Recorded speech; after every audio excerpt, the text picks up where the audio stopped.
Hello. Today I wanted to talk about my expanding garden. So, when I first moved here, I turned this corner into a vegetable garden, but then lots of other things happened, and it went fallow for several years, and it was mostly a dog run. It was a mess. So, 3 years ago, I took it back in hand, and so here it is today. So, 3 years ago, it was just dirt, and I dug deep and I sifted out all of this Bermuda grass and actually used a propane ground torch to establish a perimeter. The perimeter gets breached slightly. I need to get to work on it.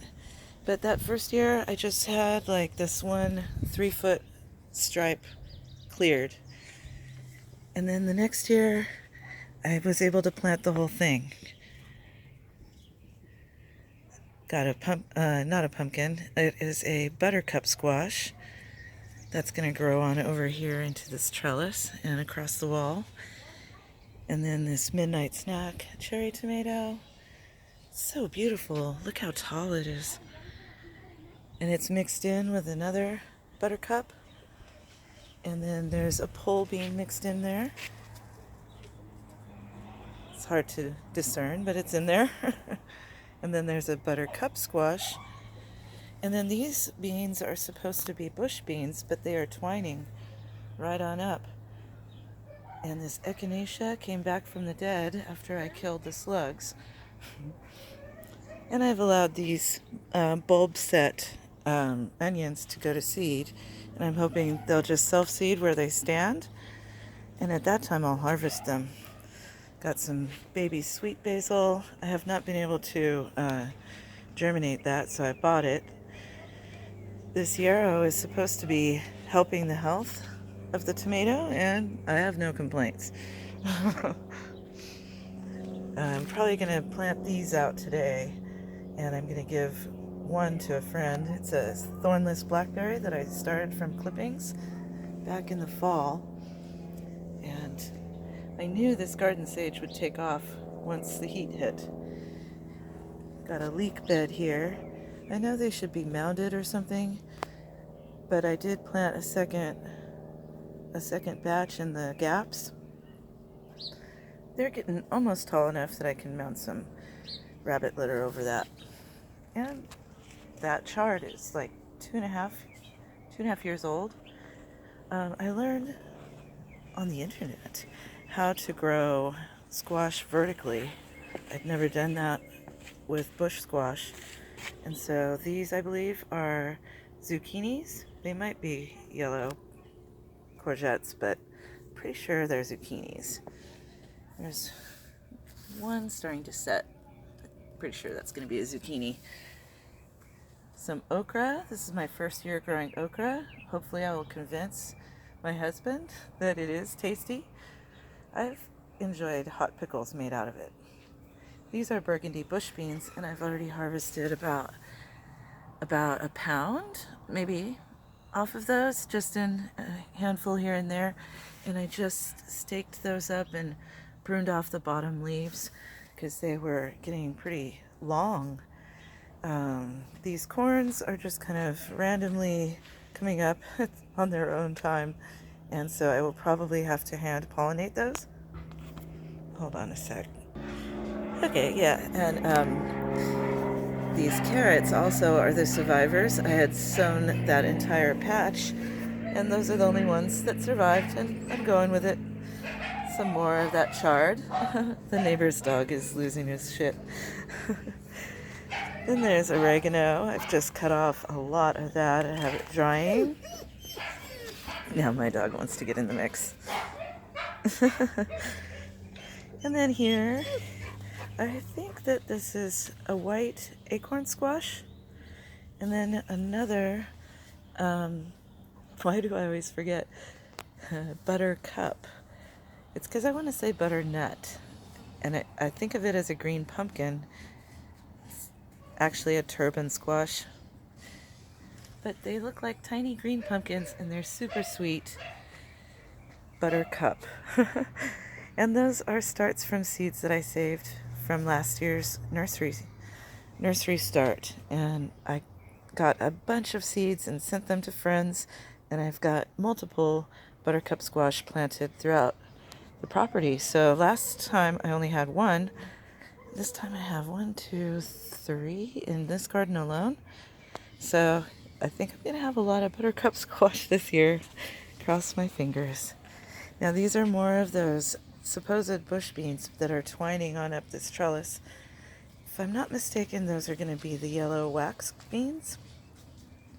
They're the same as green beans, they just come out yellow.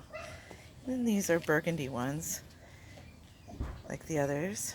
And like these over here, those make burgundy colored pods, but when you cook them, they turn bright green like normal beans. And I staked those yesterday, and I skipped over the cucumber patch. It's starting to get big and start to twine. I've got little baby ones and slightly older ones, and I've got some seeds started too. This down here is a jalapeno, and way down here, the slugs, it almost killed this. It was just a stick. We closed it, and it's back in business. That's a Tabasco pepper, marigold. And then this is a Bonnie Original tomato, which I overzealously pruned. But it looks like a sucker is taking the lead. So I might get more growth out of that after these ripen. Got some more onions going to seed. They're so jolly with their puffballs. And I harvested all of the Chef's Blend radishes. That was quite a beautiful haul. A few pounds. Beautiful. There's a bush bean back there. The bush beans have not been germinating well. I've never had this trouble before. Here are some white patty pans that I've staked to grow vertically, and they are huge.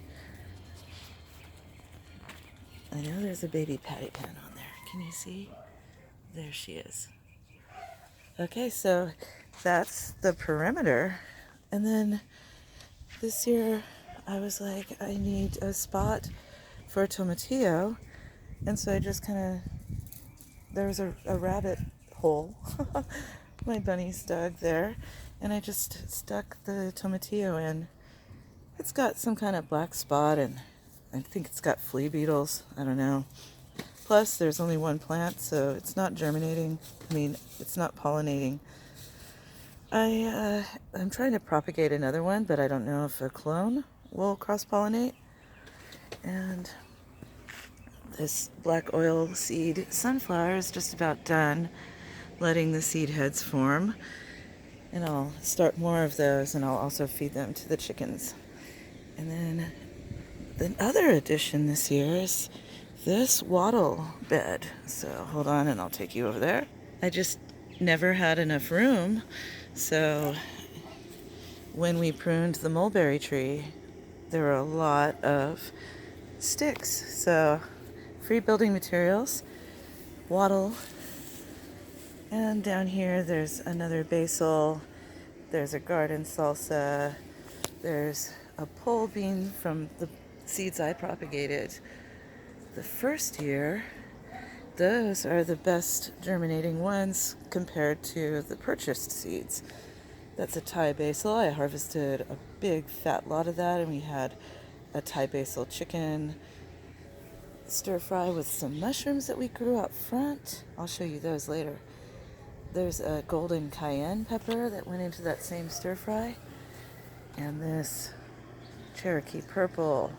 I learned how to prune and I learned how to clone this year, so I've been really tightening up on its growth, and I need to spray it with BT today because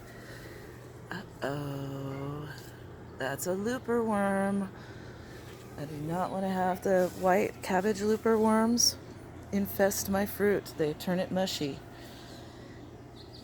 The blue potatoes did poorly. There's a survivor, and there's a sickly survivor here. I don't know if they'll even make tubers. But here's a nice Anaheim, getting fat and tall. Some fruits on it. Yeah, so busted out with some extra footage of planting space. The other area of expansion is this keyhole area, is what I call this place. And even that wasn't enough. I needed another cherry tomato, so I just fenced it off to keep the hens off of it. It's got some fruit developing. I'm leaving it alone until I can create a better barricade so I can access the plant and still keep the hens off. This is the compost area. He loves lizards. Yes, and these are the potatoes. So previously, this bed stopped halfway down, but I moved the compost on down and put in several rows of potatoes, which I need to mound up again with rabbit litter to prop them and to be able to walk. Obviously, something's eating the leaves. Not too worried about it because it's making tons of leaves. But it's kind of cool because you can kind of see a cross section. A lot more mounding is in order. And there's garlic in the back. And there are lots of sweet potato vines running up the wall. And I've got pole beans in flower. I need to be able to get back there and stake those up better. There's even some corn started back there. It's hard to see, I know. You'll just have to trust me. Here's another little mini pop-out of expansion. And I've put in a lemongrass. Those are supposed to be super invasive, and it's supposed to crowd out other weeds. So I figure once that gets fully established and bushes out and expands a bit, I'll be able to take this chicken proofing off of it and propagate it and create more of a solid wall of lemongrass right here. I had planted garlic under there, but only one survived, and it's looking kind of sad now. And of course, this is the backside of those tomatillos. Over here by the pond, I went ahead and planted a mint here, and it's caged off so that it can survive.